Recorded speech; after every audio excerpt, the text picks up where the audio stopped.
I'm not telling you this to shock you. I'm telling you because it has already happened, more times than most people realize. Not in dramatic collapses, not in history book defeats, but quietly, repeatedly, and often without headlines. Across modern conflicts, smaller, less funded militaries have faced forces many times their size, and instead of being crushed, they have exposed something uncomfortable. They've revealed how fragile power becomes when it grows too large to feel its own weight. They haven't always won, but they've embarrassed opponents who were never supposed to struggle at all. You need to watch this until the end, not because the story gets louder, but because it gets quieter. The embarrassment I'm talking about doesn't come from defeat.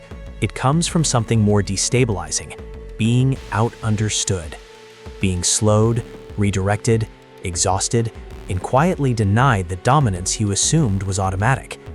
Large forces expect resistance. They don't expect confusion, especially from those they outnumber, outspend, and out-equip. That's where the discomfort begins.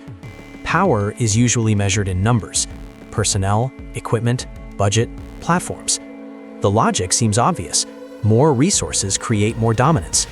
This assumption shapes doctrine, planning, and confidence long before a single unit deploys. It influences how timelines are set, how risks are tolerated, and how victory is defined. But embedded inside that assumption is something rarely questioned: that scale itself is neutral, that it doesn't introduce weaknesses of its own. That belief is where problems quietly begin. In practice, large militaries are optimized for predictability. They have to be. Scale demands coordination. Coordination demands standardization. Standardization creates patterns. Smaller forces often don't operate that way. They don't need universal consistency to function. They don't require synchronized movement across vast distances. And that difference creates vulnerabilities long before contact is ever made. Not dramatic ones, subtle ones. The kind that don't register until momentum starts to slip. Large forces move deliberately, but slowly. They depend on logistics, scheduling, permissions, and alignment across layers of command. Every movement has weight. Every decision pulls resources behind it. Smaller forces exploit this, not through strength, but through absence. They slip into the gaps created by scale itself. Most people stop thinking here. What comes next is where it becomes uncomfortable. Smaller militaries often make decisions faster, not because they're smarter, but because fewer layers exist between observation and action. There are fewer approvals to wait for, fewer systems to update, fewer consequences for adapting locally. This speed doesn't look dramatic. It doesn't look like action. It looks like nothing happening where something was expected, and that absence creates pressure. Large doctrines must remain consistent across units. Consistency is how scale survives. Smaller forces don't have that burden. They adapt locally. They change posture, timing, and method without rewriting doctrine. They bend without breaking. This sounds obvious. Almost nobody actually designs for it. Smaller forces often fight where they live. They don't study terrain. They internalize it. They know which paths slow movement, which areas drain energy, which routes disappear after rain. This knowledge isn't written down. It's lived. And that intimacy becomes an invisible advantage that never appears on a briefing slide.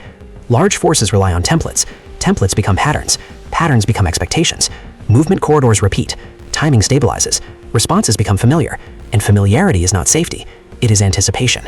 Patterns can be delayed, redirected, or quietly avoided altogether. Bigger forces require bigger supply chains. Fuel, food, maintenance, communications. These chains don't just support movement, they constrain it. They dictate where forces can go, how long they can stay, and how quickly they must resolve uncertainty. Smaller forces operate lighter. They carry less, they vanish faster. Smaller militaries are often not racing the clock. They can wait. Larger forces usually can't. They operate on timelines tied to logistics, visibility, and political pressure. When only one side needs resolution, time becomes a weapon, not through urgency, but through patience.